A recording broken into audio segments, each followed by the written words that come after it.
గాడి నిప్పున పద్మము గల్గుటెట్లు, ఎండరాత్రుండుటెట్లు, ఎద్దీనుటెట్లు.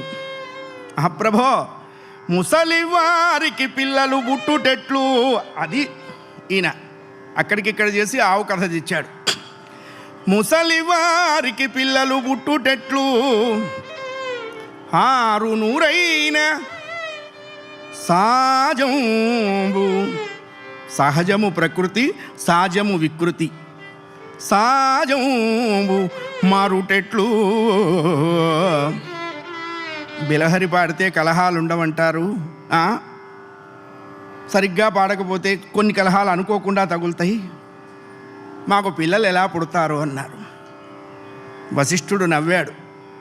నీకు కొంతవరకే తెలుసురా, నీ తర్వాత నీకేం జరుగుతుందో నాకు తెలుసు. అందుకే మేము గురువులయ్యాం. గుశబ్దోరంధకారస్య ఋషబ్ద తన్నిరోధక. గు అంటే చీకటి, రు అంటే పోగొట్టేవాడు. అజ్ఞానాన్ని పోగొట్టి జ్ఞానజ్యోతిని ఆశ్రయించిన వాడికి ఇచ్చి వాణ్ణి పరమార్థం వైపు నడిపేవాడే గురువు. పరమ అర్థం వైపు నడిపేవాడు గురువు కాదు. అందుకనే అధ్యాపకుడు వేరు, గురువు వేరు. మన దరిద్రం ఏమిటంటే గురు పూజ రోజు అధ్యాపక దినోత్సవం చేసేస్తూ ఉంటాం.